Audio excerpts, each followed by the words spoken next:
หันมาจังเลยจังว่าเหงางงกเลยมันนอนมาแต่หมู่บ้านบ่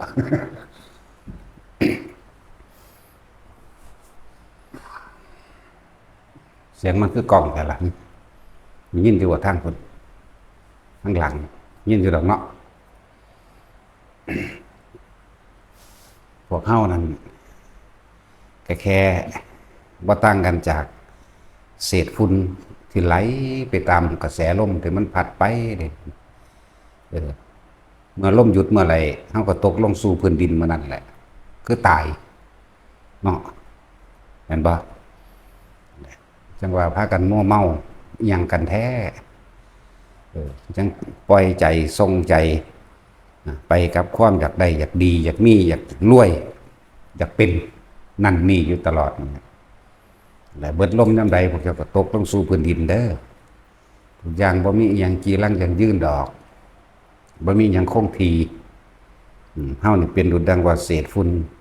ที่ฟุ้งกระจายไปกับลมเท่านั้นเมื่อหมดลมเมื่อไหร่ก็ต้องกลับกลายเป็นดินเมื่อนั้นนั่นแหละอย่าคือเพลงอันนั้นเด้เนาะยัง everything that's in the wind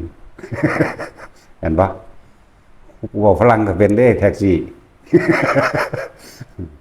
that's in the wind ดุจดังสายลมไม่มีค่าอหยังดอกคนเฮาเกิดมามีค่าได้เพราะว่าการได้ทำความดีให้กับผู้อื่นเท่านั้นถ้าทำเพื่อเจ้าของก็ได้มาเกิด แม่นบ่ล่ะนั่นแหละ คือครูบาชัยวัฒน์เพิ่นเทศน์เนาะเพิ่นว่าคนเฮาที่มาเกิดที่ได้เวียนกลับมาเกิดกันเพราะว่ามีบุคคลอันเป็นที่รักนั่นแหละเป็นสาเหตุให้กลับมาเกิดอีกนะก็จริงของเพิ่นอยู่เด้สัตว์ทั้งหลายเวียนว่ายตายเกิดมากที่สุดก็เพราะว่าหยังความรักความอะไรทำให้สัตว์ทั้งหลายเวียนว่ายตายเกิดมากที่สุดแต่แม่นของเพิ่นมันจะมีคนรักคนหนึ่งที่จะดึงดูดเพื่อให้กลับมาเกิดนั่นก็ถือของเพิ่นนะบ่ได้ผิดเด้ถือแต่ว่าเฮานี่รักทุกคนนี่นะจักเฮาสิมาเกิดน้ำไผกันแน่ จักผู้ใดสิเป็นผู้ใดสิเป็นผู้อันดึงดูดให้เฮามาเกิดก็เฉพาะผู้นั้นบ่หน้าเนาะ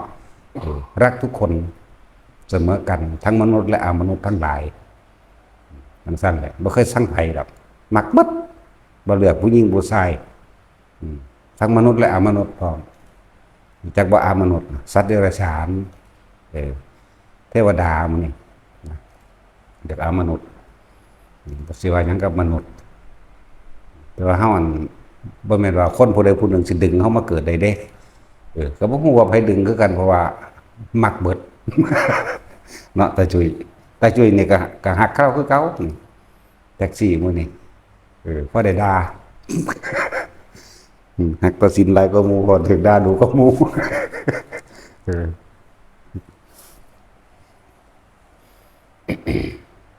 ทรงอารมณ์เป็นกุศลหรือว่าสร้างสิ่งที่มันเป็นบุญเป็นกุศลไว้เด้อแต่ที่พูดถึงในอดีตการของพระราหุลพระราหุลในศาสตร์ปัจจุบันเนี่ยบทบาทเพิ่นบ่ค่อยหลายแค่ว่าแม่เพิ่นบอกว่านั่นพ่อเจ้าไปขอสมบัติไปนั่นตามธรรมดาแล้วโลกเนาะโลกมนุษย์หรือว่าคนก็มีความหวังปรารถนาสูงสุดคือความร่ำรวยมียศถาบรรดาศักดิ์และอำนาจมีเท่านี้สุดอยู่แค่นี้หนึ่งเด้ยศถาบรรดาศักดิ์ร่ำรวยและมีอำนาจนั่นพอเจ้าไปขอสมบัติพอเจ้าไปแต่ว่าพระพุทธเจ้าเฮาละทิ่มเบิดแล้วเด้บัดนี้เหลือเฉพาะอริยสมบัติเพราะว่าโลกิยะสมบัติรวยมียศถาบรรดาศักดิ์และอำนาจก็ได้เกิดเป็นกษัตริย์ก็เป็นกษัตริย์ต่อจากเพิ่นนี่แต่ว่าในความรวยในยศถาบรรดาศักดิ์และอำนาจทั้งหลายเหล่านั้นล้วนแล้วแต่เป็นสาเหตุแห่งความไปเกิดและทำบาปอีกกษัตริย์ได้กระสร้างตามความเป็นจริงแล้วในพระปรมาภิไธยที่เส้นลงไปล้วนแล้วแต่เป็นคำสั่งเพิ่นเบิดนั่นแหละพวกนั้นได้รับข้อมูลนั่นว่าล่ะเขาสั่งมีอาญาจำคุกมีอาญาปรับสินไหมมีว่าประหารชีวิตผู้นั้นได้รับผู้เจ้าของเด้ สั่นแหละแล้วพระพุทธเจ้าเฮาเพิ่นเล็งเห็น เป็นโทษล้วนๆเลยนะเพิ่นก็เลยเอาอริยสมบัติสมบัติที่ไม่เบียดเบียนทำร้ายให้ผู้ใดผู้หนึ่งเสียชีวิตและทรัพย์สินตลอดทั้งมนุษย์และอมนุษย์นั่นแหละเป็นสมบัติที่บ่ต้องมารับผิดชอบอิหยังกับมันอีกบ่ต้องมากังวลกับมันอีกบ่ต้องมารับบาปรับโทษกับมันอีกเพิ่นเล็งเบิ่งแล้วเพิ่นเห็นแล้วอริยสมบัตินั่นแหละสมคุณค่ากับพระหุนที่พระหุนนั้นเสียสละมากับเราตถาคตเคยเกิดเป็นลูกแม้นว่าจะเคยขัดใจพ่อแม้เพียงครั้งเดียวครั้งหนึ่งหรือในวาระจิตใดวาระจิตหนึ่งไม่มีบ่มีสมบัติอันใดในโลกที่จะเหมาะสมที่สมควรแก่ราหุลนี้เลยจำเราต้องเอาอริยสมบัตินี่แหละจึงสมควรแก่ราหุลหนักเป็นสั้นละบ่ล่ะจึงเอาอริยสมบัติให้ ก็แสดงธรรมเรื่องเรียกว่าเพิ่นก็สอนอริยสัจนั่นแหละเอาง่ายๆสอนอริยสัจให้ในที่สุดแล้วเพิ่นก็บวชเป็นสามเณรองค์แรกในพุทธศาสนาเพราะเพิ่นเคยปรารถนามาแล้วจนได้รับพุทธธรรมนายมาตั้งสมัยพระพุทธเจ้าปทุมมุตระสัมมาสัมพุทธเจ้าพระปทุมเป็นพุทธธรรมนายให้เพิ่นเคยอยากเป็นลูกพระพุทธเจ้าองค์นั้นจากว่าละพระปทุมเรียกว่าสุวัฒนกุมารอันเป็นลูกของพระพุทธเจ้าเป็นว่าได้เป็นลูกของพระพุทธเจ้านั่นแหละเลยมีความปรารถนาก็เลยสั่งสมบุญบารมีมาตบุญเลยจนถึงที่สุดแล้วก็สมความปรารถนาในศาสตร์นี้อะไรทุกคนมันมีมาแล้วล่ะทุกคนมันมีของเก่ามาแล้วมันจึงเป็นคนเนาะมันจังมาฟังธรรมใดเลยบริษัทมันฟังบ่ได้เลยตัวเคยสั่งสมอะไรมากๆโดยความเคยชินเป็นอุปนิสัยเคยสั่งสมเรื่องการให้ทานรักษาศีลฟังธรรมตลอดทั้งการปฏิบัติธรรมมันก็ไหลร่วมเข้ามาสู่ของมันเองนั่นแหละแต่ว่าถึงเวลาแล้วมันก็ไหลร่วมกันมาหากันเองเคยสร้างบุญบารมีไปทำกันไปผู้ขวางกับขวางอยู่หันเด้ยังสั่นเด้หรือมันเป็นปกติของมันอยู่แล้วเป็นธรรมชาติอันหนึ่งธรรมชาติเรื่องของกรรม พระราหุลก็เลยเป็นสามเณรองค์แรกในพุทธศาสนาของเฮาคนที่เคยปรารถนาเป็นบุตรของพระพุทธเจ้าเนี่ยหลายมากกว่าแสนล้านโกฏแต่ว่าบุคคลผู้ที่ตั้งมั่นในปณิธานเข้าใจว่าล่ะบ่ได้น้อยเด้ที่ปรารถนาโอ้ยอยากเป็นลูกของพระพุทธเจ้าเด้ผู้ใดก็ฮักเนาะไปเห็นมังหันเด้ไปเห็นมังว่าผู้ใดก็ฮักจังสันผู้ใดก็เอาใจสันบ่แม่นจักเม็ดตี้ความจริงมันบ่ได้เป็นจังสันเด้ความจริงในการที่สร้างสมเสียสละเด้เสียสละตัวเองเด้ไปตายแทนพ่อก็ได้รับเอาเบิดทุกอย่างบ่เหมือนกับศาสตร์ที่เป็นกันหาราชาลีบ่นั่งกันหานี่คือนั่งอุบลวรรณาในศาสตร์นี้แหละที่อันบักฮาพามเฒ่าไปขอนั่นน่ะผูกตีไปน้ำมันเห็นบ่ล่ะจมไปน้ำทางได้นั่งกันหานี่พอนี่เป็นคนเห็นแก่ตัวเฮ็ดเอาเฉพาะประโยชน์ของเจ้าของเองไม่ได้คิดถึงจิตใจของลูกเลยเห็นแก่ตัวมากที่สุดยังเกิดเป็นลูกผู้นี้อีกเด้อนี่จมไปน้ำทางเด้ภาพมันก็ตีไปน้ำทางเด้บักฮานก็เลยเทวทัตนั่นแหละส่วนชาลีบ่ได้เป็นนังสันยกมือพนมขึ้นว่าบิดาของเราที่จะไม่ทำอะไรในสิ่งที่เป็นประโยชน์นั้นไม่มีเลยย่อมมียังประโยชน์ให้แก่ผู้อื่นเสมอนี่ข้าพเจ้าเนี่ยขออนุโมทนาสาธุนะขอเป็นเบื้องยุคลบาทหรือว่าเป็นเรียกว่ายังแบบเป็นถาดในยุค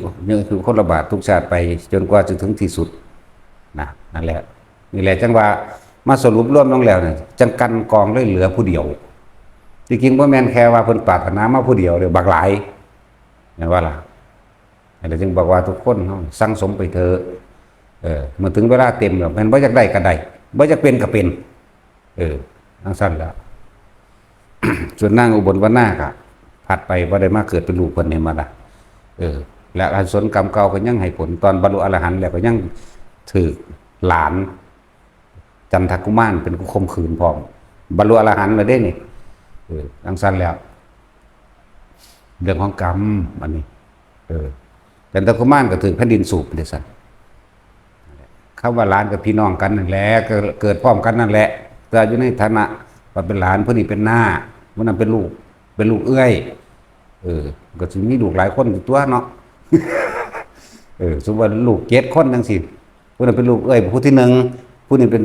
ผู้ที่7ก็ใหญ่มาพร้อมกันก็มักกันจังซี่นะลักษณะนั้นแหละสั่น นางอุบลวรรณาค่ะ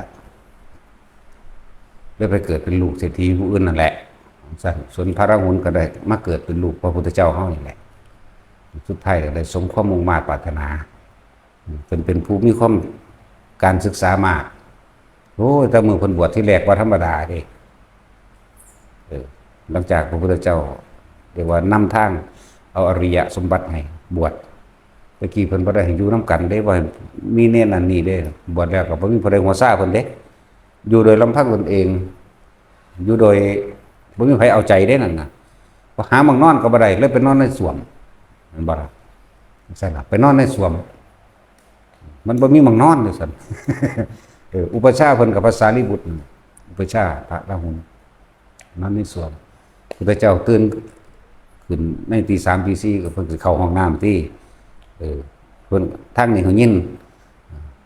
เพิ่นก็เลยก็แอมขึ้นนั่นใครมันบ่ล่ะราหุลเองพระเจ้าข้านั่นแหละได้เอาใจบ่ล่ะบ่ได้เอาใจจักเม็ดเพิ่นจึงมาระลึกถึงยังน้อยเกินไปยังรักษาตัวเองบ่ได้นั่นนี่เพิ่นก็เลยว่าอนุญาตให้สามเณรนอนอยู่กับหมู่ภิกษุสงฆ์ได้แต่ว่าบ่ให้เกิน7มื้อในมื้อที่7นี่จะต้องเปลี่ยนไปหาผู้ใหม่จักบ่ให้เกิน7คืนบัดนี้พวกฉลาดแน่ก็เลยเอาบ่ให้แจ้งจักว่า ลูกตี4มั่งลูกตี5มั่งนะบ่ให้แจ้งเห็นลายมือ มันเลยมีอีหยังไม่แบบนี้แหละบ่ให้แจ้งเห็นลายมือบ่ให้ครบคืนบ่ให้เต็มคืนเต็มมือเต็มคืนจังซั่นแต่จะเว้าเรื่องว่าบทบาทของพระราหุลแม่นบรรลุแล้วน่ะมีอยู่บ่ส่วนมากบ่เกี่ยวของกับมนุษย์ปานใดเข้าใจบ่เมื่อเพิ่นบรรลุธรรมเมื่อพระราหุลบรรลุธรรมอาจจะเป็นอายุ19 ปีพระราหุลบรรลุธรรมพร้อมกับบริวารที่เคยสร้างบุญกรรมมันรวมกัน 110,000 โกฏนั่นเห็นบ่ล่ะอาจจะบ่มีบทบาทตอนเป็นมนุษย์แต่ว่ามีบทบาทก็ว่าเพิ่นเป็นผู้มีความเพียรมากเป็นผู้มีศึกษามากเป็นผู้ว่านอนสอนง่ายสามเณรแปลว่าหยังผู้ฝึกที่จะเข้าให้ถึงความสงบหรือเตรียมให้เข้าถึงความสงบสามเณรสมณะก็แปลว่าสงบเป็นบ่ล่ะสามเณรก็ว่าผู้เตรียมตัวเข้าถึงความสงบสั่งในมือที่เพิ่นบรรลุธรรมบริวารที่เคยสั่งสมมานำกันเห็นว่าล่ะ110,000 โกฏนั่นแหละว่าเพิ่นมีบ่แม่นเด้หลังจากนั้นเพิ่นก็ปีกหลีกเล่นออกอยู่ตัวลำพังพระองค์เดียวเด้อยู่ลำพังพระองค์เดียวเพิ่นบ่โปรดเทศสอนเอามนุษย์ดอกเทวดามากกว่าที่ตกข้างกับเพิ่นเองที่เคยสั่งสมบุญบารมีมานำกันบางที่ก็เข้าถึงพระรัตนตรัยมั่งโสดาสกิทาคานาคามั่งนี่เพิ่นก็เอาพวกนี้ดันพวกนี้จนถึงอายุ29 ปีเนี่ยอายุบ่ยืนเด้แต่แถมซ้ำบ่ตายในโลกมนุษย์อีกมันมีอยู่บ่ในหันผู้จะถามไผดอกว่าพอจำ เลี้ยวเบิ่งแท็กซี่เป็นแต่มีความรู้ความมีปึกก็มูอีกมันมีอยู่บ่ในปัจจัยปิฎกสันเดียวเบิ่งผู้ใดแบบสงวงเสงเหลงอยู่บ้านหามึงนี่เนาะนะครับตายดาวดึงเด้อเวลาเพิ่นไปปรุงนุปาทิเศษนิพพานทำลายธาตุขันธ์อยู่เทิงเทวดาเขาเผาเอาเลยหรือว่าไงว่าเขาเผาเลยเหมือนเผาเลยแบบเพิ่นเข้าสู่เตโชกสินไฟเผาร่างกายตัวเองแล้วแม้กระทั่งอธิธาตุของเพิ่นกระจายไปตามหมู่ที่บ่ทันได้ถึงอรหันต์เก็บเอาจากว่าล่ะเขาเก็บไปบูชาในวิมานของตนน่ะนะเราเรื่องพระราหุล เพิ่นเป็นผู้มีคุณมากเด้อธรรมดาเด้ในประวัติเพิ่นซ่านี่อาจสิบ่ได้กล่าวไว้หลายในกับมนุษย์ แต่ว่ากล่าวไว้ในเมืองเทวดาจังซั่นแล้วกล่าวไว้แต่ว่าสร้างไปเถอะเฮ็ดไปเถอะเฮาส่งเฮ็ดสิ่งที่มันเป็นบุญเป็นกุศลเอาไว้เถอะบุญคือความสงบกุศลคือความฉลาดแหลมคมอันเป็นหนทางออกจากทุกข์เดินบุญกุศลร่วมกันเฮ็ดไปเรื่องของพระราหุลอีกอย่างหนึ่งว่าเรื่องของพระอัญญาโกณฑัญญะก็เหมือนกันมีความเป็นมาว่าสมัยนั้นน้องกับอ้ายผู้หนึ่งก็คือพระอัญญาโกณฑัญญะนี่แหละอีกผู้หนึ่งก็ผู้บวชสุดท้ายไหมสุภัททะเนาะสุภัททะนี่เป็นน้องหลาผู้เพิ่นมีความปรารถนามาตั้งสมัยพุ่นล่ะที่จริงเขาเจ้าสังสมมาแล้วล่ะแล้วก็มาเห็นพระพุทธเจ้าปทุมมุตระอีกละในพระพุทธโคดมเฮานี่พระพุทธมุตระได้ทำนายไว้มากที่สุดในสาวกของพระพุทธเจ้าเฮาจักว่าล่ะมากที่สุดเด้บ่ว่าสิเป็นพระอานนท์บ่ว่าสิเป็นพระอนุรุทธะบ่ว่าสิเป็นไผแน่เยอะนั่นแหละเห็นพุทธเจ้าตั้งไว้เนี่ยว่าเป็นผู้เลิศเรียกว่ารัตตัญญูกว่าแล้วก็เป็นภิกษุองค์แรกในพระพุทธศาสนาเพิ่นไปฟังธรรมพระปทุมตอนนั้นพระปทุมมุตระเพิ่นแสดงธรรมมีพระสาวกที่เป็นปฏิสัมภิทาญาณ1,100,000 องค์ที่ฟังธรรมอยู่ตอนนั้นแต่ว่าตั้งผู้นี้เลิศว่าเป็นภิกษุสงฆ์องค์แรกในพุทธศาสนาบรรพาญาโกณฑัญญะก็ได้ยินจังซั่นก็เลยตั้งความปรารถนาสมัยนั้นมีแต่คนรวยเด้เกิดมาบ่ค่อยมีคนถูกสมัยนั้นเลยปรารถนาว่าอยากเป็นสาวกองค์แรกของพระพุทธเจ้าองค์ใดองค์หนึ่งในอนาคตการอยากว่าล่ะนั่นแหละพอจะมีความปรารถนาแล้วก็ไปบอกน้องผู้เป็นน้องไส้ก็เลยขอปรารถนาว่าจะเป็นสาวกของผู้สุดท้ายซะพระพุทธเจ้าองค์พระปทุมก็แสดงธรรมให้ฟังว่าในความปรารถนาของเธอบ่ว่าเธอสิทำการเกษตรหรือการค้าอันใดก่อนก็แล้วแต่เถอะเธอจึงให้ถวายทานแก่หมู่ภิกษุสงฆ์ตลอดทั้งสมณะชีพราหมณ์ทั้งหลายเป็นผู้ที่หนึ่งเฮ็ดจังได๋น้อบัดนี้แล้วเพิ่นก็ทำการให้ทานอยู่นั่น7 มื้อเด้นิมนต์พระพุทธเจ้านั่นแหละกับสาวก1,100,000ได้มาก็ทำทานอยู่จังซั่นถึง7 มื้อแสดงว่าต้องรวยขนาดเนาะ รวยขนาดใดตั้งล้านแหมเนาะซั่นแล้วแต่ก็มีความปรารถนาคือกล่าวว่าจาขึ้นต่อหน้าพระพุทธเจ้าเด้พุทธเจ้าเพิ่นก็จึงน้อยๆได้บ่เนาะ ที่จริงมีคนปรารถนาหลายกว่านั้นเด้บ่แม่นว่าคนผู้เดียวเด้เบิ่งไปแล้วเบิ่งมันสิถึงหรือบ่ถึงนะก็เลยทำนายพระอัญญาโกณฑัญญะในสมัยนั้นว่าเธอสิได้เป็นสาวกของพระพุทธเจ้าองค์หนึ่งผู้มีพระนามว่าโคตมะมารดาชื่อสุโธทนะบ่แม่นบิดาชื่อสุโธทนะมารดาชื่อสิริมหามายาพระสาวกซ้ายขวาชื่ออุปติสสะโกริตะมีพระอุปถากชื่ออานนท์ก็ไล่ไปนั่นแหละบัดนี้ก็ไปบอกน้องไส้ก็เฮ็ดคือกันวิธีทำก็คือว่าเวลาเพิ่นปลูกข้าวหลังจากได้ทำนายมาแล้วแต่เพิ่นบอกวิธีทำนำเด้บ่แม่นว่าทำนายแล้วเฮ้ยกูได้เป็นบ่แม่นแปลงซี่เด้รู้จักบ่ล่ะบ่ได้แม่นเด้อ เวลาเพิ่นทำนายนำใดก็สร้างเฮ็ดจังได๋น้อเสด็จท่านข้าวก้อนหมู่ในคณะคือข้าวเป็นน้ำนมอยากว่าล่ะเพิ่นก็เอาข้าวที่มันเป็นน้ำนมเอามาปั่นมาเคี่ยวเอาเฉพาะน้ำมันมาเฮ็ดเป็นข้าวมัทุปายาตเคี่ยวเฮ็ดให้มันเกิดเป็นก้อนนิ่มๆมาแหละเคยกินปะมันสิเป็นคือขนมมันสีเขียวๆเฮามากินนั่นแหละบ่เหนียวเด้ลักษณะนั้นแต่ว่ามันแซ่บกว่านั้นอยู่ดอกอันนี้มันเอาแป้งเฮ็ดอันนั้นก็แป้งคือกันแต่ว่าน้ำนมข้าวเนาะเพราะมันเป็นของสดเด้อซั่นเห็นมาจังซั่นสุปีทุกภพทุกชาติเด้กว่าจะได้สำเร็จแบบนั้นส่วนบัดนี้ก็ไปส่วนน้องชายคือสุภัททะนั่นแหละคือบ่มาถวายท่านพร้อมอ้ายซั่นแล้วเขาก่อนดอกจังสิไปพวกนี้เอาเรียกว่าเอาเขาขึ้นเหล้าขึ้นยุ้งขึ้นช้างนั่นแหละเลยมาเป็นผู้ถวายท่านสุดท้ายแล้วก็เมื่ออ้ายปรารถนาสักแล้วเฮาปรารถนาเป็นผู้สุดท้ายในขณะที่พระพุทธเจ้ายังมีชีวิตอยู่เถิดนั่นแหละ แต่ว่าเขาก็เฮ็ดมาแบบนั้นเหมือนกันเด้ผู้อ้ายนี่เวลาเฮ็ดหน้าก็เอาเข่านี่ก็มาเคี่ยวเป็นเข่าเป็นเนยใสหรือมัทุปายาตนั่นแหละถวายพระพุทธเจ้าแบบนั้นทุกพระพุทธเจ้าได้เวลาเกิดมาแม้กระทั่งพระสงฆ์มันปลายสมัยก็ช่างแต่ผู้น้องก็เฮ็ดจังซั่นล่ะเขาขึ้นแล้วจังเอาไปถวายเห็นนะมันเลยมีบุญประทายเขาเปลือกจังว่าล่ะ มันมีมาแตะพูดล่ะอันว่าเป็นหากระบี่เด้เลยเป็นบุญประทายเขาเปลือกเขาขึ้นแล้วจังซั่นแหละผู้น้องเลยเห็นว่าจังซั่นเขาเจ้าก็สมบังมาได้ล่ะ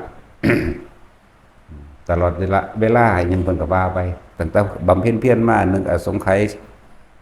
ขยแสนกับตอนนี้ข้าพเจ้าได้เป็นผู้สำเร็จได้ปรารถนาแล้วเรียกว่าอัปทานอันนี้เป็นอัปทานก่อนเพิ่นที่สิเข้านิพพานเพิ่นสิอัปทานเบิดนั่นแหละระลึกถึงความหลังที่เคยสั่งสมบารมีมาเลยว่าอัปทานตะกี้อุปาทานบัดนี้เป็นอะแล้วเพราะมันสมหวังแล้วอุปทานแปลว่ายึดมั่นถือมั่นในสิ่งที่ตัวเองปรารถนาแล้วก็ทำตามมาสมความปรารถนาแล้วเรียกว่าอัปทานเป็นว่าอัปทานระลึกถึงทราบซึ้งในบุญคุณของพระพุทธเจ้ามาวิชา3ก็สำเร็จแล้วอภิญญา6ก็สำเร็จแล้วปฏิสัมภิทาก็สำเร็จแล้วเนี่ยก็ระลึกถึงพระพุทธเจ้าก่อนสิปรินิพพานที่เป็นแบบนั้นหมายถึงพระอัญญาโกณฑัญญะก็เหมือนกันแล้วบทบาทของพระอัญญาโกณฑัญญะบ่ค่อยมีในอันตอนพุทธเจ้าเฮามาแล้วกว่าเพิ่นเป็นภิกษุผู้เริ่มต้นแรกก็เป็นเถระอีกอย่างนึงเคยคิดว่าพระโมคคัลลากับพระสารีบุตรสิมาทำการเคารพกราบไหว้เฮาเนี่ยเกรงใจบ่กล้าสละบ่ทามาที่สิแสดงอีหยังได้เต็มที่จึงขอลาพระพุทธเจ้าไปอยู่เพียงลำพังผู้เดียวไปอยู่ป่าชัดท่านเป็นเขตทั้งพม่าล่ะป่าชัดท่านเขตรอยต่อระหว่างพม่าน่าจะเป็นทั้งเมืองการนะเมืองการเราก็ต้องหนาจากหัวห้ามึงละเนาะ แล้วก็ล่ามเข้าไปทั้งปุระมันดาเล่ละไปทั้งสั้นละจังแมนบ่แมนละหมายถึงว่าเขตของมันอยู่บ่แมนตะวังหันพูดถึงว่าเพิ่นก็ท่องเที่ยวอยู่ในแถวนั้นแหละเพิ่นแสดงธรรมกับไผแสดงธรรมกับหมู่เทพเทวดาแต่บริวารของเพิ่นพวกนั้นสิตกข้างคือพวกนาคแน่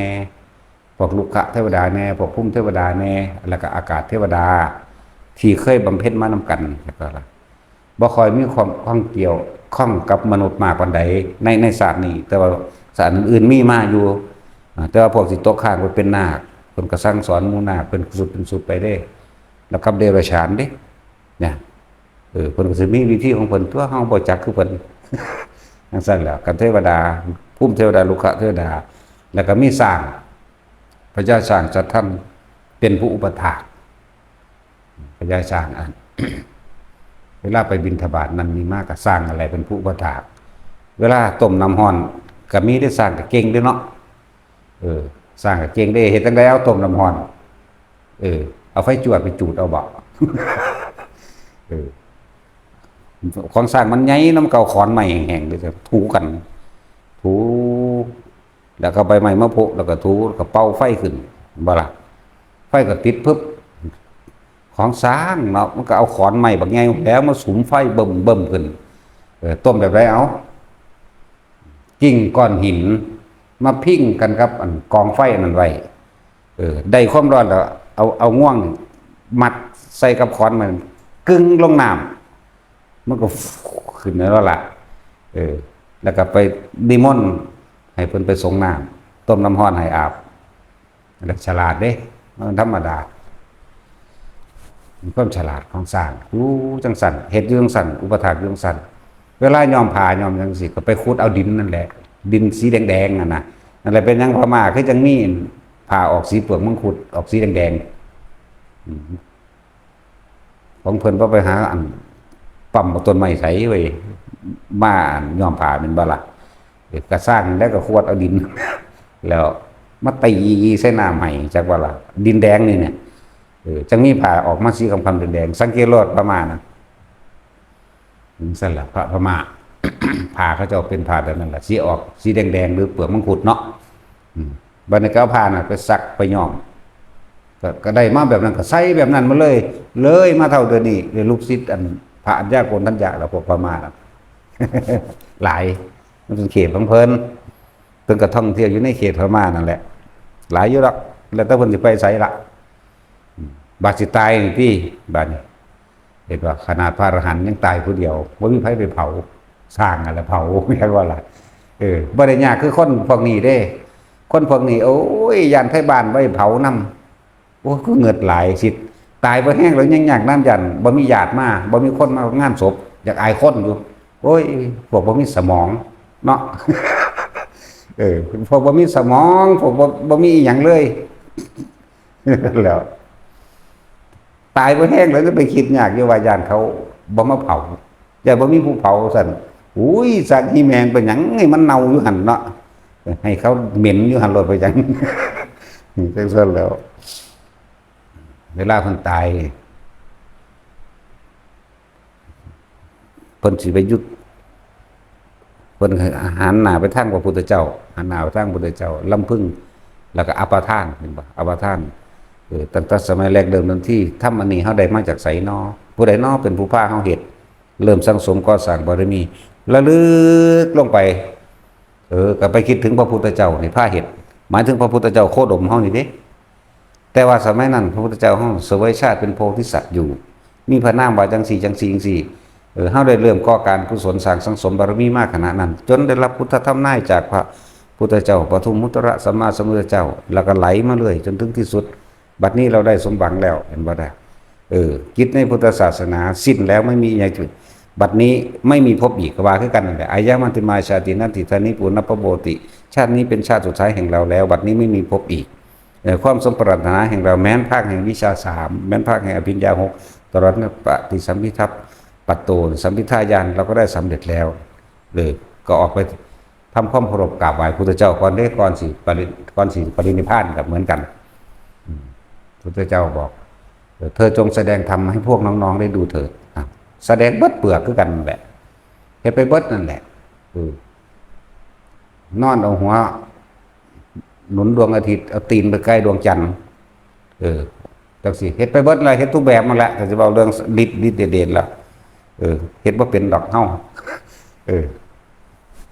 เรื่องของเพิ่นเฮาก็เลยบ่จักแต่เฮ็ดเบิดทุกแบบในสุดท้ายแล้วก็เหาะขึ้นชั่ว1ลำตัวของมนุษย์ตะกอนหลักลงมากราบแทบฝ่าพระบาทพุทธเจ้า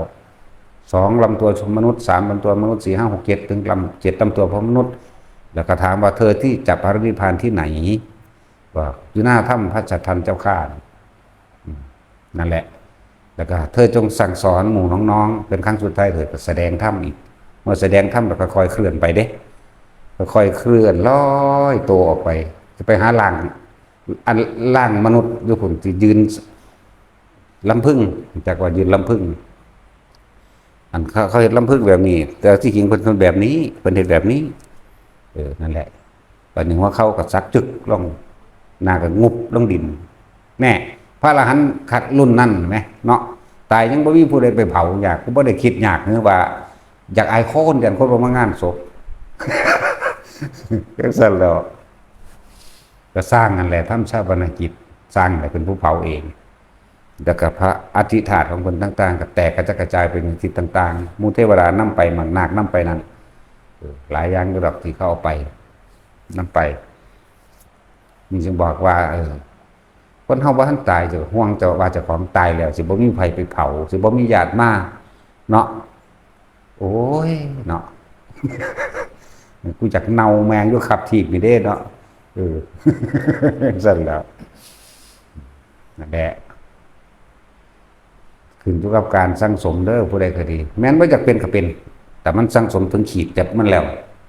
ถึงขีดสุดขีดจบมันแล้วมันก็เป็นของมันเองดอกพระราหุลก็บ่ได้คิดว่าสิได้อริยสมบัติก็บ่ได้คิดว่าสิเข้าพระนิพพานชาตินี้เด้ล่ะแม่นบ่ล่ะพุ่นสิไปขอสมบัติพอเข้าใจว่าสมบัติทั้งโลกพุ่นน่ะสิไปขอมงกุฎปราสาทสิไปขออำนาจในความเป็นพระราชาเจ้าฟ้ามหากษัตริย์พุ่นเด้ล่ะเฮ็ดจังไดมันก็ต้องสืบทอดทางทายาทตระกูลแล้วเนาะพวกโลกียสมบัติทั้งหลายพุ่นเพิ่นก็ยังบ่ได้คิดว่าเพิ่นสิมาเป็นอรหันต์หรือเป็นพระนิพพานในสุดท้ายศาสตร์นี้นั่นแหละจังไว้เฮ็ดไปเถอะบัดมันเป็นเรื่องเป็นดอกคือเฮากินข้าวเฮาตั้งไว้อยู่บ่ เอากูจะเอา15 ค่ำจังอิ่มดอกว่ามันหลงนับเนาะทางเทื่อมันก็อิ่มก่อนนั่นก็มีตัวเองก็ฮู้เองตัวมันอิ่มดอกเลยนั่นก็มีสิไปกำหนดอีหยังแต่จังว่าเหมือนกันแหละครับพวกเฮาถ้าอยากสงบมันบ่สงบเข้าใจบ่ล่ะอยากได้มันบ่ได้ได้แนวจังสิของว่างมันบ่ได้ง่ายๆเด้ถ้าพวกเจ้าข้าอยากถ้าบ่อยากมันจะง่าย จะว่ายากก็เหมือนง่ายจะว่าง่ายก็เหมือนยากเด้เพียงแต่ว่าความอยากลงมันก็ได้เองได้ในสิ่งที่ไม่มีเด้มันบ่มีเด้รู้จักบ่ล่ะโอ้ยรู้จักบ่เราสันติถามไปเฮ็ดหยัง และเฮ็ดไปเถอะ อย่าไปตั้งความหวังอันนั้นอันนี้ไว้เฮาต้องตัดความอยากความทะเยอทะยานอยากตัดไว้อย่าไปตั้งหวังว่าต้องสงบต้องกระไดชาตินั้นชาตินี้หรือต้องมีหูทิพตาทิพมีก็มีไปตายแหละภาษาจังซั่นเนาะพอพวกเขาล่างเก่งเขาขาตายซ้ำตัวนั้นแม่นบ่ล่ะคือว่าเลิศด้วยฤทธิ์ซั่นคือเขาขาตายอยู่แล้วกรรมบักหูทิพก็ตายหูบ่ทิพก็ตายคือกันนั่นแหละเว้ยอยู่เด้ก็ได้แล้วเด้บางพวกก็เลยพวกหูหนวกเขาก็ซื้อให้อยู่ได้แล้วหูทิพนั่นแหละเฮ็ดไปเถอะเฮ็ดเหมือนกับว่ามื้อนี้สิเป็นมื้อสุดท้ายของเฮาโลดตัดตายจังบ่ล่ะตัดตายอย่าไปตั้งหวังไว้คำว่าปัจจุบันขณะคือหยังปัจจุบันขณะคือลมหายใจเข้าออกปัจจุบันขณะคือจุดอุณโลมคือรู้สึกตัวรู้สึกตัวอยู่ในกายของตนนี่แหละในจุดใดจุดหนึ่งอันเป็นฐานที่ตั้งแห่งจิตเอาตั้งไว้แล้วนั้นสติปัฏฐาน4น่ะกายเวทนาจิตธรรมเวทนาจิตกายเอาไว้ได้บัดนี้เฮาจังมาตั้งกรรมฐานเอาไว้ให้มั่นคงเอาไว้หน้าผากเท่านี้มีความรู้สึกนวงๆนึบๆเย็นๆก็ว่าไปต้นๆโยนๆก็ว่าไปในกลางหน้าผากเข้าเองเนี่ยนี่ก็เป็นปัจจุบันแล้วจักบ่ล่ะบางคนก็เอาไว้ในลมอยู่กับลมจนชินแล้วนี่ก็เป็นปัจจุบันแล้วบ่มีอดีตบ่มีอนาคตตัวเด้นี่จักว่านี่อยู่แค่นี้ถ้าไปตั้งไว้ว่ากูสิจังสั่นสิได้จังสี่มันบ่เป็นให้ดอกมันเป็นอดีตอนาคตไปแล้วนั่นเมื่อไหร่ที่เราคิดถึงอดีตจินตนาการจิตคิดถึงอดีตมโนนึกภาพจินตนาการวิญญาณย่อมเกิดขึ้นความรู้สึกเกิดขึ้นแล้วพบเกิดขึ้นแล้วได้นั่นแหละพระได้อยากระงับดับพบได้อยู่ในกายเจ้าของเองโลดนั่นสิเห็นดอกหน้าเมื่อจิตตั้งมั่นเป็นสมาธิแล้วจึงจะเห็นสิ่งที่ไหลไปซึ่งเป็นสิ่งที่เห็นได้ยากแต่ไม่ยากถ้ามันตั้งมั่นจากว่าล่ะคือความคิดนั่นเองความคิดมันคิดไปถึงไสล่ะคิดถึงคนเก่าๆบ่นั่นแหละบ่ได้คิดถึงคนใหม่ดอกมันบ่ทันรู้จักกันมันจะเอาหยังมาคิดถึงเดี๋ยวนี้นั่นบ่ล่ะตะกี้เฮาก็ยังบ่ได้คิดถึงพญาคอนบ่ทันรู้จักกันมั้ยแน่อนาคตมั้ยบัดนี้รู้จักกันแล้วบัดนี้คิดถึงพญาคอนมันเป็นอดีตได้เด้เมื่อคิดถึงอดีตแล้วก็อนาคตก็เกิดจังว่าล่ะซั่นแหละตะกี้เฮาบ่ได้คิดว่าสิเห็นผู้นั้นรู้จักผู้นี้เลยล่ะก็ซื่อๆของเฮาอยู่เด้แล้วบุคคลว่าถ้าคิดถึงสิ่งใดก็ช่างย่อมคิดถึงอดีตทั้งนั้นอดีตบุคคลสัตว์สิ่งของที่เขาคิดถึงจินตนาการจิตมโนจิตธรรมดามันว่างๆเด้แต่ว่ามันซ่อนสุขสรรพสิ่งอยู่ในหันแหละเนาะทุกอย่างร่วมอยู่ที่จิตสัญญาเวทนาสังขารวิญญาณร่วมอยู่ที่จิตนั่นแหละจิตนี่มันก็ว่างของมันอยู่ในหันแหละแต่ว่าทำนางร่วมทุกอย่างไว้คลุมไว้ทุกอย่างแล้วแต่ว่าบัดนี้อาศัยอายตนะตาหูจมูกลิ้นกายกระทบสัมผัสรู้สึกกับคิดกับนึกเมื่อคิดเมื่อนึกแล้วความรู้สึกก็เกิดพอใจบ่พอใจเกิดพบเกิดนั่นแล้วทั้งสี่แล้วแต่เฮาหาเครื่องอยู่แห่งจิตทรงอารมณ์เป็นกุศลทรงฌานเจริญฌานหาเครื่องอยู่ให้มันได้แล้วแม้มันคิดไปมันก็เป็นแค่ว่าจิตตสังขารมันก็เป็นแค่สังขารขันธ์ก็ว่าความคิดอันเป็นหมวดหมู่ของความคิดจากว่าหลังโอ้ยบอกบาลีแล้วมันบ่เข้าใจยังดอก แต่ว่าปางอยู่ไปนี่ก็พอแห้งอยู่เนาะ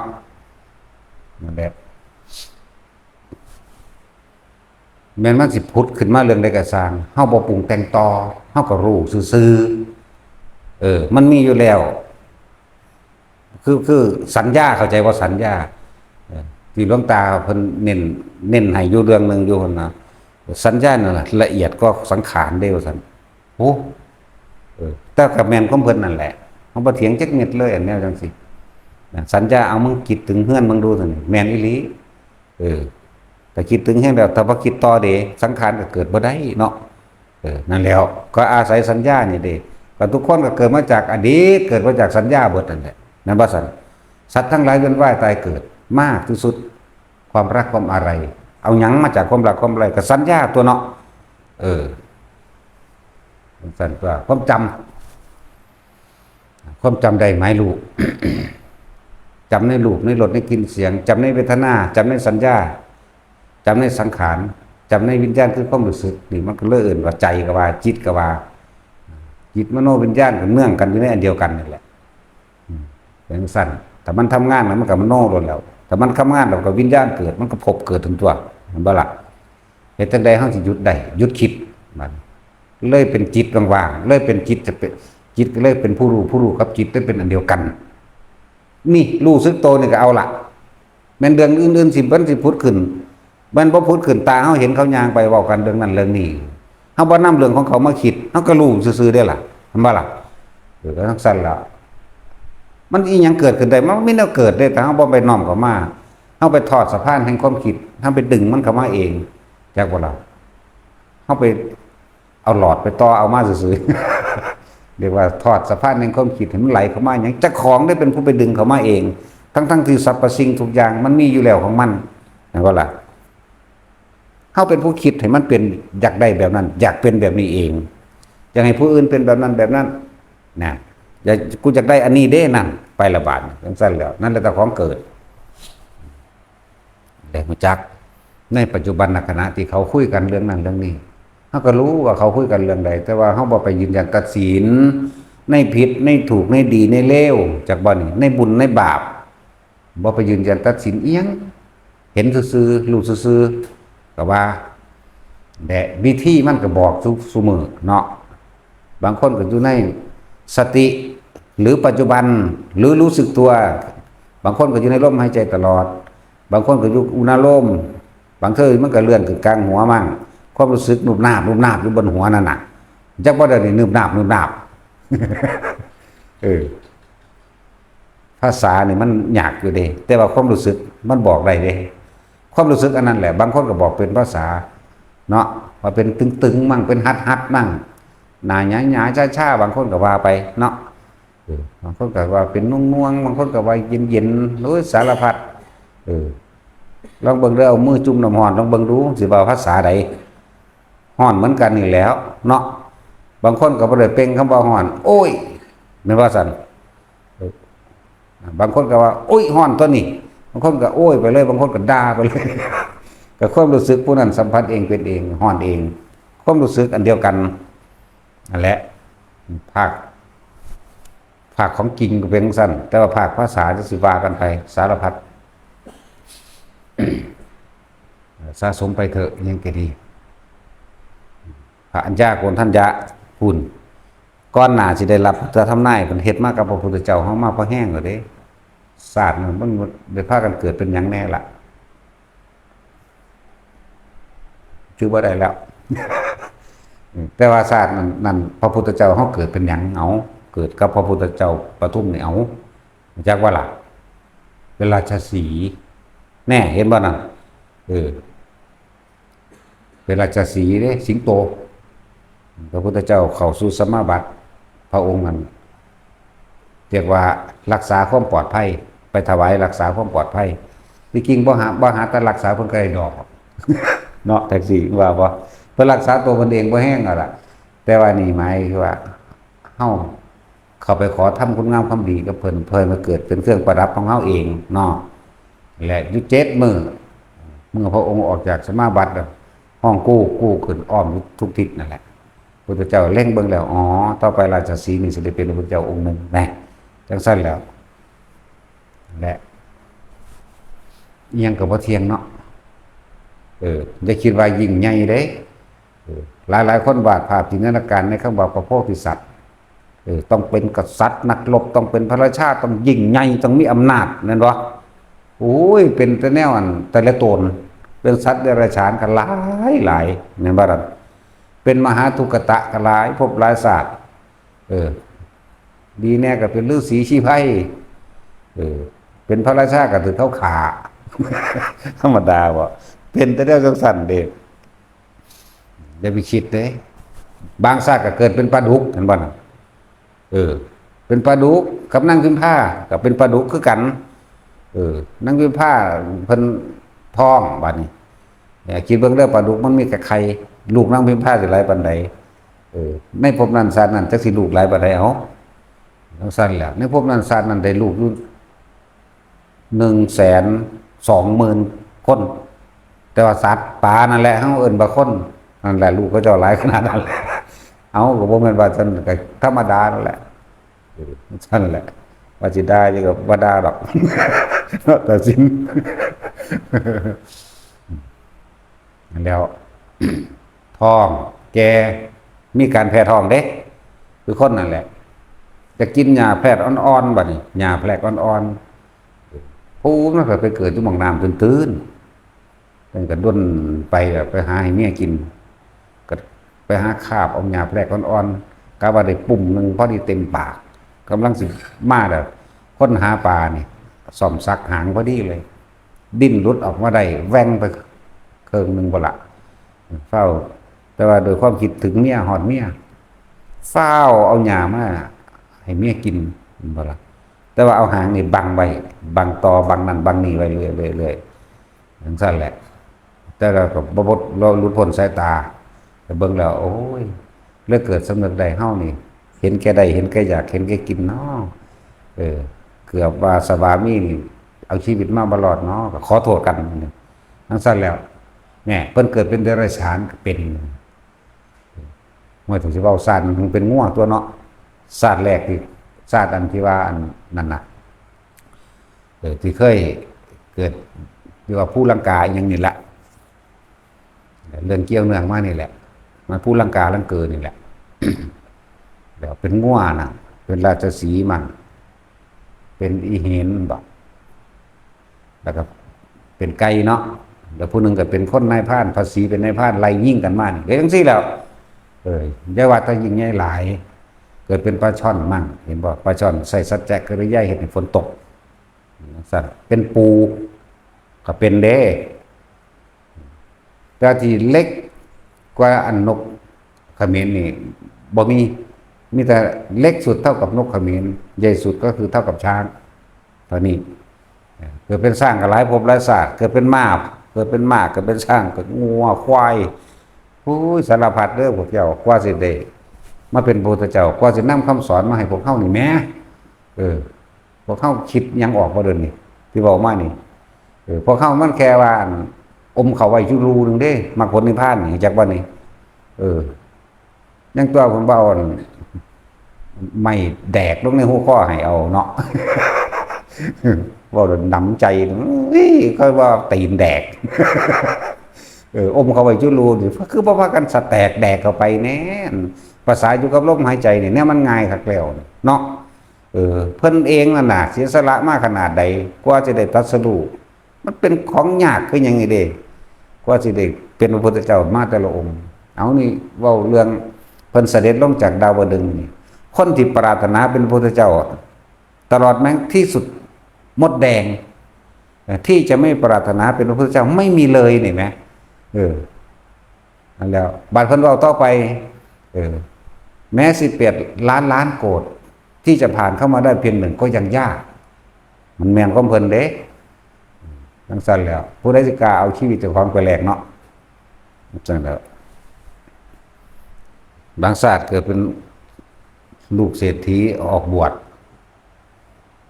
เสือมันออกลูกทั้งน้ำสางคนขนาดสัตว์ใหม่ลงให้มันกินลงไปแล้วมันก็ยังบ่มีแห้งสิขึ้นมาเองเนาะเสือตัวนั้นมันสิกินลูกมันเหลือตัวมันสิเศร้าเหงาหงอยผ่ามันตายมันสิคิดถึงลูกมันแล้วมันสิเป็นบาปมันสิตกนรกโดดเอาเจ้าของลงไปให้เสือกินนี่แหมให้กินมันมีกำลังแล้วคิดเบิ่งว่าเอางาไหมเห็นไหม งาไม่บักใหญ่ได้เป็นงาน้อยๆเด้บักใหญ่จนว่าเสือปีนขึ้นได้บ่ล่ะวะเพราะว่าบ่เข้าใจต้องอธิบายขนาดนั้นแหละเนาะส่วนมากบ่มีสมองหั่นน่ะก็เลยต้องบอกขนาดนี้แหละเนาะสมชายแล้วเอาเป็นงาที่มันงามเป็นงามที่มันขึ้นง่ายๆสำเร็จเดี๋ยวนี้สัตว์ลงไปก่อนมันก็ขึ้นมาบ่ได้โตนลงไปมันกินเนี่ยมันก็กินอิ่มแล้วมันก็มีกำลังคาบลูกมันขึ้นมาทีละโตละโตน่ะขนาดนั้นแล้วพวกเขามันสิไปกล้าอีหยังตั้งแต่เขาด่าซื่อๆกูก็ศูนย์คักแล้วขี่รถปาดหน้านึงก็อุ้ยขากันตายเลยเนี่ยบ่ธรรมดาเด้แต่เบิ่งสงกรานต์เนี่ยเขาสาดน้ำถูกตากันเหลียวเบิ่งผู้หญิงเดี๋ยวมันก็พากันแก่โซ่เต้นดวงดุงดังแล้วบัดสิหวงกันฆ่ากันละบาดนี้เนาะก็นั่นแหละซ้ำนี่นึงก็ฆ่ากันได้หวงกันซั่นแล้วสิไปกล้ายิงกระโดดลงไปจังซั่นบางชาติเกิดเป็นตัวเหี้ย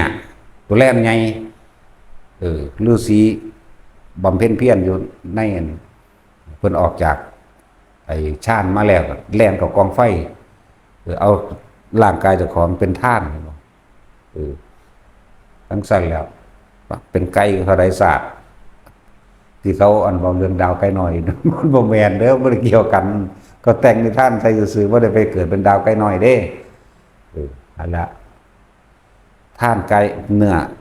กระต่ายกับท่านเนื้อไก่กับท่านเนื้อเห็นบ่นี่แล้วแล่นน่ะเหี้ยใหญ่นั่นแหละกับท่านเนื้ออีกหลายภพหลายศาสตร์มันยังมีเด้บางสัตว์ก็เป็นงูเห็นบอกผู้ที่ถัดหนักไงเลือดและเนื้อเอ็นและกระดูกไผเสียเอาไปทำลายและดีแนวใดเอาไปเถอะเนี่ยแต่จะขอบำเพ็ญศีลบารมีเห็นบอกก็สั้นๆละแล้วบักอันหมออารัมพายจักว่ามันเอาตีนแดกลงในถุงเที่ยวมันนั่นแหละตีนแดกเนี่ยเอาเข้ายัดแน่แล้วก็ทำทาอันคาถาปราบนาคอารัมพายมนต์อารัมพายที่จริงมันบ่ได้มีผิดสงฆ์อีหยังเด้นั่นแหมยำจนว่าปากแดงเบิดอรดกัดปากเบิดแต่พระเป่าพูดใส่ก็เขาบ่กินกบกินเขียดบ่กินปลาบ่กินดิบตามธรรมดากินน้ำผึ้งกับเผือกกับมันยังไปพุ่นนะหมายถึงผู้ที่ถัดหนักไงแหละมันก็เข้าใจเป็นเรื่องของปุถุชนชาวโลกไปนั่นแหละหากบหาเขียดไม่กินเขาสิกินบอกกันว่าเขาบำเพ็ญศีลบำเพ็ญนี่เพื่ออยากเป็นพระอินทร์เด้ก็ได้อีหลีได้ล่ะนั่นแหละปุญญาภิสังขารบุญเป็นเครื่องตกแต่งให้เป็นไปได้ตามใจที่ปรารถนาด้วยการกระทำแห่งตนเด้นั่นแหละเพิ่นเคยขึ้นไปเฝ้าพระอินทร์กับพอเพิ่นเทียนึงพระอินทร์ก็เลยถามคำถามพอตอบปัญหาบ่ได้เพิ่นเลยตอบแทนเพิ่นชื่อว่าทัศนะพระอินทร์ก็เลยตั้งชื่อใหม่ว่าผู้ริทัศน์แปลว่าผู้มากด้วยปัญญาเลยได้ชื่อว่าผู้ริทัศน์หนักใหญ่บ่ได้ชื่อว่าจังสั้นดอกที่จริงอ่ะนะและไปเห็นสมบัติพระอินทร์เลยจากเป็นพระอินทร์ที่กระถามข้อวัดสัตตบทอย่างต่างๆว่าพระอินทร์เฮ็ดจังได๋สิได้สมบัติแบบนี้พระอินทร์ก็บอกก็เลยเฮ็ดนำแล้วจังสั้นแล้วก็ได้สมปรารถนาอยู่ได้ล่ะเตือนแหลกมาด้วยความแหลกมาด้วยชีวิตได้ยังก็ดีสำหรับเพิ่นนั่นแหละเฮ็ดไปเถอะสังสมไปเถอะพวกเฮานั่นบ่ต้องไปบำเพ็ญเพียรคือเพิ่นก็ได้ดอกแค่มีสตินึกอยู่ในลมหายใจเข้าออกแค่มีสติระลึกรู้สึกโตอยู่ในกลางหน้าผากมั่งกลางหัวมั่งกลางอกมั่งก็แล้วแต่ว่าจะออกจากกายจะออกจากฐานบ่ซั่นสิเอิ้นว่าสติปัฏฐานบ่ตั้งมั่นไว้รู้สึกตัวไว้ในกายเนี่ยกายแล้วก็เวทนาก็คือรู้สึกตัวอยู่ในกายเขาน่ะจิตก็คือพยายามจะคิดออกไปนอกกายเท่านั้นแหละนะบ่ล่ะซ้ำนี่นึงเด้ล่ะบ่ก็เฮ็ดอยู่นี่ไปแค่สร้างตายนี่นะว่าสิตายจังได๋มันเบิดลมหายใจก็เป็นผุยผงดูดังธุลีตกลงดินนั่นแหละเนาะมันสิไปมีอมตะอมเตะมาทางใดพวกเฮานี่ดินก็ยังคงเป็นดินลมก็เป็นลมฟ้าก็เป็นฟ้าคือเก่านั่นแหละนั่นแล้วพวกเฮานั่นมันแค่เศษธุลีดินที่ปลิวไปตามลมนั่นเด้ใช่ว่าล่ะบัดเบิดลมแล้วเมื่อลมหยุดเศษธุลีดินก็ตกลงสู่พื้นดินคือเก่าเนาะก็เปรียบชีวิตคนนี่ตัวเราเบิ่งแม่เบิดลมหายใจมึงดูมึงบ่ตายโลดก็เป็นดินคือเก่าตัวเนาะซั่นแล้วบ่ซั่นสิว่า dust in the wind บ่ อันนี้เป็นหยังบุญนี่ นี่คือนี่แหละที่ไปฝึกกรรมฐานมา คือโอ้สำเร็จแล้วคือนอนได้แบบพิสดารนั่นนะนี่ฝึกมาแล้ว ไปผู้ลังกาไปผู้ลังกามาเดือนหนึ่งได้ท่านี่ ได้ท่านี่นี่คือไปฝึกมาจากผู้ลังกาเดือนหนึ่ง อย่างสั้นแล้วได้ท่านี่นอนแบบพิสดารเขาก็เบิ้งกูดอกเขาแย่งซีนกูบัด โอ้มันตกเขาคนได้ธรรมดาเด้ก็เพอว่านอนทานี่แหละ ตกเขาบ่เก็บเป็นอันว่าสำเร็จแล้วโอ้ส่งช่างตกเขาคนได้ มันสั่นแล้ว ธรรมดาเลยเด็กหน่อยเนาะแต่ว่ามันบ่เป็นเด็กหน่อยเด้หน่อยโตๆซื่อเด้ร่างกายกายยินทรีย์ว่าท่านแข็งแกร่งแต่ว่าใจเนี่ยใจยินทรีย์นี่แข็งแกร่งเด้จากบ่ละแข็งแกร่งแบบใดบ่ได้ยอมแพ้เด้ใจมันน่ะจักว่าล่ะแต่ว่ากายยินทรีย์มันยังอ่อนแออยู่บ่ทันได้ทนทานใดก็ต้องปล่อยเป็นธรรมชาติของร่างกายเป็นแบบนั้นแต่ว่าใจยินทรีย์นี่ที่จักว่าล่ะนั่นแหละ ใจเขาบ่ได้ยอมเด้แต่คนยอมมันก็สึกไปตัวโดนตัวเนาะท่านกับฟ้ามือสึกมาโปกโลด แสบตีกับตีเด้ฟ้ามือใส่พร้อมมันก็ไห้มันก็ห้องไปแบบมันไม่ได้ยอมเด่นแล้วแข็งแกร่งไปเลยดัดไปเลยมีแต่พวกเข้าแหละนั่งลงจากน้อยเนี่ยจักยังได้จะเศร้าเทศ อยากนอนก็คิดนอนแบบนอนล่ะมุ่งกับว่าท่านในกลาง พัดล่มก็จากเปลี่ยนอันใน เนาะเห็นวะฝุ่นมันไปกีดถอดหมองนอนพัดล่มก็ตะกี้มันหนาวบ่ได้ใส่อันน้อยๆก็หนาวคักแล้วบัดนี้จากได้อันใหญ่ๆ มันร้อน ธรรมดาเลยยินซี่หมายถึงร่างกายของเขาว่าท่านได้แข็งแต่ก็ต้องฝึกดัดไปก็เดี๋ยวนี้แหละแต่ว่าใจนี่มันแข็งกล้าแล้วเด้จากบ่ล่ะใจมันบ่ได้ยอมเด้นั่นน่ะมันมีแต่อยากไปก็อยากไปเด้ มันบ่ได้ย่านเด้เว้าเรื่องเห็นผีให้ฟังก็เว้าเด้ศาลาห่างๆกันว่าศาสตร์กับกระพือเองมองเก่ามองเฮาไปเห็นนั่นแหละรู้จักบ่แมซี่ผีแมซี่อยู่หั่นเฮาไปเห็นมาก่อนแล้วเฮาเว้ากับมันเว้ากันอันเดียวกันเลยนั่นแหละอยู่ผู้ลังกาเนี่ยครับถ้าเฮานั่งธรรมดาเขาเรียกว่าศาสตร์เนี่ยศาสตร์ที่มันพาดอยู่นำเฮามันบ่ใหญ่ปานนี้ดอกศาลาน่ะศาลาห่างๆศาสตร์มันพาดศาสตร์กับคือเองคือคนสะบัดนะพึดแล้วก็มาปูลงเด้ปูลงแล้วก็คือเขาลงกราบมาแหละแล้วกราบแล้วก็สิไปมันจะดึงศาสตร์ขึ้นมาคล้ายๆกับว่าเอาศาสตร์มาพาดใส่บาลัยนี่จักแล้วก็ย่างไปได้บัดนี้ย่างไปก็ไปพาดไว้จะเอาพื้นไม้มานี่บัดนี้คือสิหยอกเนาะหยอกกันได้บัดนี้สัตว์ทางจั่วมาทางนี้สัตว์จั่วมาทางนี้เด้จั่วมาหาเฮาพร้อมอะไรอย่างสั้นแล้วถ้าเด็กก็เป็นหลังแมซี่พับขึ้นมาแน่วันนี้ก็ไม่กวาดน่ะก็หอยอยู่น้ำข้างๆเนี่ยนะกวาดหรือไม่กวาดเองดึงศาสตร์ตัวนั้นดึงศาสตร์ตัวนี้บางทีก็โยนกระโถนมาหาเฮาในเบาเรื่องของเฮาเองแต่เพิ่นบ่ได้เห็นลายปานนั้นดอก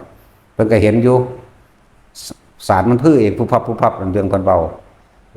แล้วก็มีเมซี่หนึ่งบัดเดียวนั่งปัญญาเข้ากำแพงแล้วว่าซั่นนี่เพิ่นเว้าซ้ำนี้ของเพิ่นนั่นน่ะ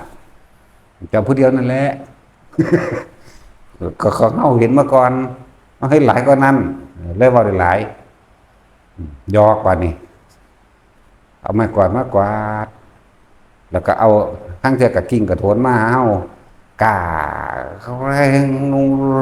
ลงจากเรียนก็เรียนตัวกูเตะแม่กันตัว เตะขึ้นไปเด้ถ้าเอาอีจกนี่ใช่ว่าล่ะเตะปึ้งขึ้นไปสัตว์ป้งทั้งคนมันก็ปึ้งมากคือกัน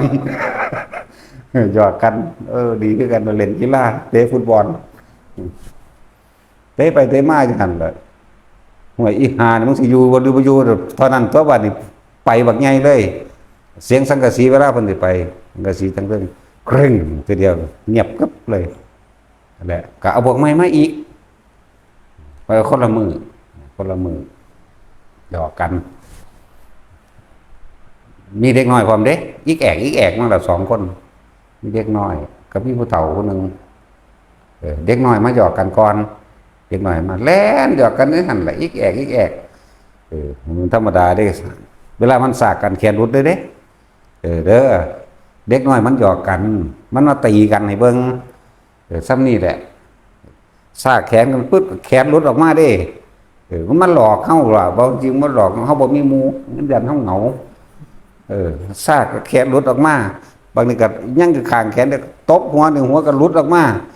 แล่นไปดึงเอาหัวมาเด้หัวหลอกกันแอ๊กนั่นนะก็เดี๋ยวพวกเฒ่ากันว้ายสู้ไปอย่างนั้นเด้อผู้เฒ่ามาบัดนี้เดมือยาวๆแล้วมันดึงเอาเด็กน้อยขึ้นไปสินะน้ำกันนั่นแหละแก่งเดียวกันนั่นแหละจังซั่นแล้วแก่งเดียวกันทำทางมาซื่อๆใน3 คนเขานั่นแหละอันแม่ซี่นั่นตั้งหากแม่ซี่นั่นมื้อนั้นบ่มาพวกใหม่เปลี่ยนใหม่มาเรื่อยๆดอกได้วัดผู้เสงบ่แม่นยังก็ลืมล่ะผู้ยังก็ผู้ยังเนาะผู้ลังกาน่ะนะปู่วังวัดหลวงปู่วังเด้อมีอยู่หั่นแหละแล้วถ้าซุมื้อขนาดพระเนรขึ้นไปก็เก็บค่าขึ้น30 บาทแล้วเด้เจ็บหาโคตรพ่อโคตรแม่ยังบอกป้าไม้เนาะป้าไม้นี่จักเป็นศัตรูกันอีหลีเด้กับอันพระกรรมฐานบ่มีหยังไปรักษาไม้ไว้ให้เจ้านายขายเนาะบ่แม่นไปปลูกป่ารักษาป่าดอกโคตรแม่มึงนี่แต่หน้าเดี๋ยวมันจะไปเกิดเป็นหมอดดอกแค่กินใหม่เป็นปวกมันดวงหัวแข็งพวกนี้แหละแต่ว่าก่อนจะได้เป็นยากอยู่ได้สัวสุสิบำเพ็ญบารมีขึ้นมาเป็นปวกเป็นหมอดได้ต้องนรกก่อนนั่นแหละไล่พระลงจากป่าบางได้มีพระองค์1 2 องค์ที่เป็นนั่นหาลือถิ่มเด้ไม่มียังดอกพวกนี้เราบอกมาเรื่องกูศูนย์อีกแล้ว ศูนย์ขึ้นรถเด้เราบอกมาแนวจังสิเอาแสไล่ตีพระเน้นตีพระลงมาเด้โอ้ยบ่จะขามันตายง่ายๆดอกก็จะมาผูกมันไว้ถากหนังหัวมันออกทีละน้อยละหน่อยถากหลังออกเอาเกลือใส่เอาบักพริกใส่ทีละน้อยละหน่อยบ่ตายง่ายบัดนี้ก็เอาคีบนกเข้าหนีบแขวมันดึงออกทีละเล่มเนาะจังซี่แล้วเอามันทรมานอยู่หั่นแหละบ่มีหยังบัดเขาขายเป็นรถซุ่งไหมเป็นพวงไปก็พวกนี้แหละไปเฝ้าไว้ถ้าขายมันบ่ปลูกหาแม่มึงดอกเนาะจังซั่นแล้วก็จนมาสุดตกนรกแล้วสุดก็ไปหาเป็นปวกเป็นหยังแดะเป็นแมงอีหยังน้ำปลาอะไรเวลาไฟไหม้ปลามันก็ไหม้สูนั่นแหละบอกมาแล้วมันก็บ่ฮู้จักโคตรแมวยังดอกเนาะบอกมาแล้วเขาก็บ่ฮู้จักได้ว่าเขาสิได้ไปรับกรรมแบบนี้บ่ฮู้จักว่าเรื่องนี้มันม่วนตลกดีกว่าเนาะ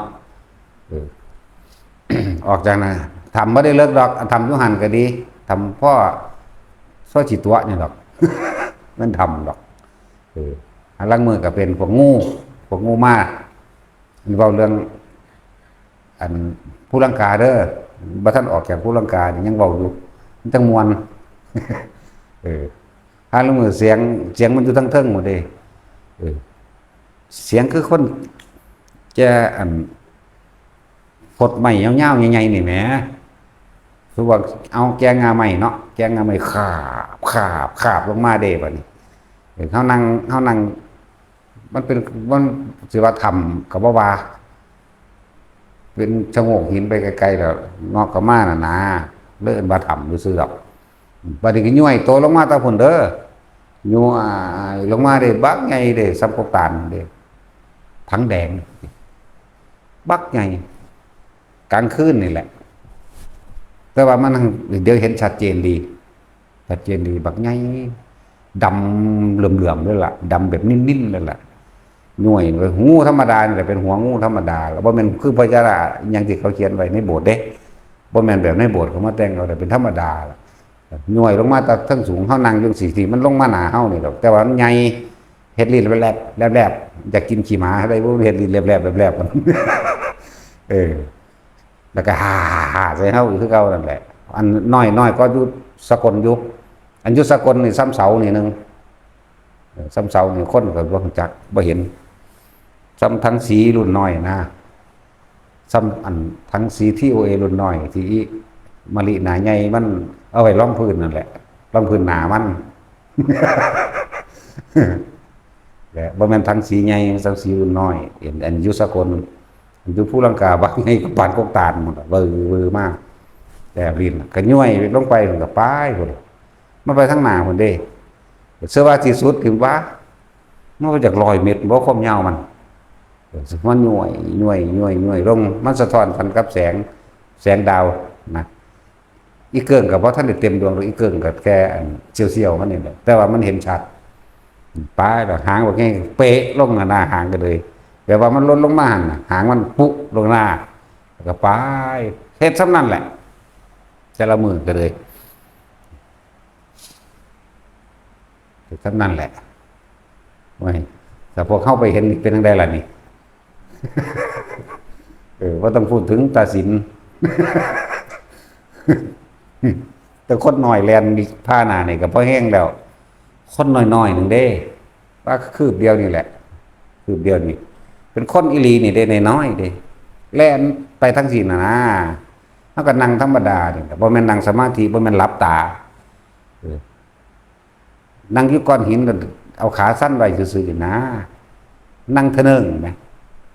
แล่นกินไปพุ่นลิฟต์เขาทั้งพุ่นเขาเดียวบักนึงก็แล่นสวนไปทั้งนี้ลิฟต์เขาทั้งพุ่นเด้ธรรมดาอยู่อยู่ผู้ทอกก็เห็นอันนี้ผู้ทอกไม่ทำก็ทำบ่เลิกดอกที่แรกเป็นแสงขาวหยาบมาซะก่อนแล้วมึงอยากเล่นกับกูบ่นั่นก็ดูอันผู้ทอกอันนี้ดูผู้ทอกพูดขึ้นไปที่มีพระเขาเจ้าปั้นไว้หลายๆนะหลายตาหลวงปู่เสาหลวงปู่มันไหลมาเรื่อยๆยาวๆจัก28 29 องค์คนเด้แต่ว่าเข้าไปทั้งพี่เข้าไปทั้งเขาก็ไม่ทำนั่นแหละมันออกมาที่แรกเป็นกลางเว้นได้อันนี้แต่เข้าไปในหันมันก็บ่แม่นมืดธรรมดาจะเป็นแสงจวดมาก่อนโอ้ทักทายมันก็จังหวะซั่นนี่แล้วก็ไปนั่งเล่นอยู่หันซื้อๆว่าได้ไปบำเพ็ญอีหยังก็ธรรมดาไปเที่ยวไปเล่นธรรมดาแล้วก็นั่งออกมาเห็นปูนบาดเดิกๆมาก็ขึ้นทั้งปลายไปยอดมันไปสั้นเจ็บพุ่นแล้วก็นั่งเล่นมันจังเย็นกลางเว้นบ่ได้มันร้อนกลางคืนมันจังเย็นลมแห้งแล้วก็เรื่องประหลาดให้ฟัง มีหลักบางทีมันก็มาควักบาอยู่หรอกควักไหล่ห้องเอามือนี่แหละตบจังสีนานั่นแหละหลายอย่างอยู่ดอกที่พ่อมานั่นนะพ่อพวกเจ้าฟังซื้อพวกเจ้าสินอนหลับถ้าเราแน่ว่าเป็นตาสแตกนี่มันหัวดีซื่นมาก่อขึ้นรถอันแน่ว่าเป็นตาสแตกเนาะไปลีนตัวแต่ว่าได้สัตว์แล้วคนน้อยค่าคืบนี่มีอีหลีเด้ แต่มีตามเขาเห็นนั่นแหละจะกิ่งหรือบ่กิ่งกับบ่แน่แล้วแต่แล่นตัดหน้าเข้าไปพูดดิแล่นตัดหน้าไปสิหนักไม่น้อยดอกค่าคืบนี่คือคนอีหลีนี่แหละแล่นบ่นุ่งเสือนี่ต่างหากจะเอื่นคนยังละคนยังกับสร้างแมงดอกเนาะอันนี้แนวทั้งสี่ก็มีเห็นอยู่แต่ถ้ายุทธธรรมพระก็ยังหนึ่งหมายถึงยุสกลอันนี้ยุสกลบ่จักซื้อมันดอกเพราะบ่จื้อหยังเพราะมันไปเรื่อยๆยังมันซื้อว่าจังไดหมายถึงซื้อธรรมหมายถึงซื้อบ้านซื้ออำเภอพูดมันเลยไปหอดหาอีพญหาพุ่นไปตามพูดแบบนั้นพญหาหลวงปู่หาก็เรียกว่าหลวงปู่หาสุภโลหลวงพ่อไดโนเสาร์มันก็ไปเฝ้ากระดูกเก่าของเพิ่นแหละครับที่เพิ่นได้ฉายาว่าหล หลวงปู่หาสุโขโลหรือว่าหลวงปู่ไดโนเสาร์มันไปเห็นกระดูกเก่าของเจ้าของกระดูกเพิ่นเองนั่นแหละสมัยเพิ่นเกิดเป็นไดโนเสาร์เอาคิดเบิ่งเอาจากล้านปีนั่นบ่ล่ะและกาฬสินธุ์นั่นน่ะพระเจ้าเลยเอิ้นนั่นอันนั้นก็เจ้านิมิตเห็นขุดไปกันเป็นอีหลีเฮาบ่ได้นิมิตเด้เห็นตาสดๆนี่ล่ะ เห็นแบบนี้แหละเห็นคือเฮาเห็นกันเดี๋ยวนี้เพราะฉะนั้นสิว่าภาษานั่งรับฝันอย่ามาเว้าเฮาย่างไปธรรมดาเฮาก็ฮู้เฮาก็เห็นของเฮาอยู่ก็ยังบ่เว้าว่ามันเป็นจริงว่าทุกคนจะไปสำคัญอย่างว่ามันมีอยู่จริงเด้อบ่จริงจักอย่างโลดจะไปคิดเข้ามาจะไปวิตกวิจารณ์หยังกับมันบ่ต้องไปลังเลสงสัยหยังกับมันดอกการภาวนาทั้งว่าแค่ว่าขอพวกเฮาผ่านนิวรณ์ใดผ่านความกังวลใดผ่านความพอใจใดพอใจในรูปรสเสียงมันกระทั่งความสงบนะพอใจกามฉันทะเห็นบ่หรือว่านั่นแหละ คำว่ากามฉันทะนี่ทีนมิทธะหรือวิจิกิจฉามื้อนี้ปฏิฆะมื้อนี้แค่เฮาบ่มีอีหยังจักอย่างมีสติรู้อยู่กับลมนี่กับอุณาโลมนี่พอบ่ต้องไปสนใจแม้กระทั่งความสงบอยากว่าล่ะจะไปคาดหวังไว้คำว่าปัจจุบันขณะคือลมนี่ปัจจุบันน่ะคืออุณาโลมนี่ทำความรู้สึกตัวอยู่แค่นี้เองแค่นี้จะไปคาดหวังเฮ็ดไปจนตายเนาะเอานะมันบ่มาเกิดดอกนะทุกบ่ได้เฮ็ดได้ไปฮอดหั่นดอกเนาะนั่นแล้วขามนิวรณ์ตัวเดียวได้มันก็ไปของมันเองดอกโอ้นิวรณ์แปลว่าหยังเนาะบัดนี้เนาะ แปลว่าความกังวลในเรื่องอยากสงบกังวลในอยากเห็นอยากฮู้กังวลในจากหูทิพย์จากตาทิพย์กังวลในมรรคในผลว่ากังวลในว่ากูจะได้โสดาสกิทาคาอรหันต์กังวลจังว่าเนี่ยความกังวลเนี่ยนิวรณ์นั่นน่ะแปลภาษานี่โลดนั่งลงแบบกังวลในสงสัยมองมีผีบ่นอนี่ก็เอิ้นกังวลแม่นบ่ล่ะซั่นแล้วโอ้สัตว์ผีมากูเฮ็ดจังได๋นอนี่ก็กังวลนี่เอิ้นว่านิวรณ์นั่นแล้วก็มันคิดออกมันก็กังวลเบิดทั้งตัวแม่นบ่ล่ะบัดนี้ถ้าบ่คิดแค่อยู่กับลมนี่แค่อยู่กับความรู้สึกนี่มันสิเอาหยังมากังวลโดยอดีตเบิดนั่นแหละกังวลยันเห็นผีเนี่ยแม่นว่าสัตว์ผีบ่ทันได้มีได้มาอยู่มันพากันคิดไปก่อนล่ะบัดผีอยู่ในท้องเจ้าของบักหลายเนาะคือว่าย่านบ่บ่เห็นว่าไผสิย่านผีเป็ดมีแต่แซ่บ ผีไก่ผีกุ้งเนาะผีปลาหมึก ผีหอยแครงผีแมลงภู่หอยแครงแมลงภู่มันนั่นผีกบผีเขียดเต็มอยู่ในท้องเจ้าของมีจักเท่าล่ะปากทางเข้าปลาสายใหญ่คือหยังก็ปากเฮานี่เด้ซั่นปลาสายใหญ่อยู่ในนี่ปากทางมันคือปากเฮากินเบิดทุกอย่างเอาโลดผีงัวผีควายมันนั่นก็บ่ย่านเนาะแต่ผีคนกันญาติ แต่จากหัวว่านั่นแล้วกับความคิดของเฮาเองถ้าเฮายังคิดในปรุงในแต่งเรื่องนั้นเรื่องนี้อยู่นั่นน่ะละบ้าสามารถระงับดับความคิดได้มันกล้าก็เกิดในหันกลัวก็เกิดในหันกล้าก็เพราะกลัวนั่นแหละเพราะความคิดแม่นบ่ล่ะก็จะคิดตัวอยู่ในปัจจุบันเป็นบ่เดี๋ยวนี้ปัจจุบันคือหูดังรู้กับแค่ความรู้สึกในลมเข้าออกอยู่กับแค่ความรู้สึกนวงอยู่กลางหน้าผากเขาเองบางคนก็อยู่กับความรู้สึกที่มันหนึบหนาบทั้งหัวนั่นบางคนก็อยู่กับความรู้สึกโล่งๆโปร่งๆอยู่ในระหว่างทำกลางอกมีทั่วนี้นึง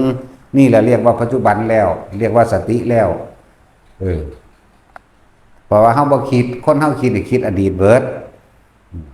คือจังเฮาสิไปหันเขาว่าผีอยู่หันนั่นบ่ได้ยินได้ฟังมาจากในบ้านเนาะไปหันได้ผีอยู่ก็ข้อแต่จินขี่รถสวนมาหันผีอยู่ก็ข้อรถเด้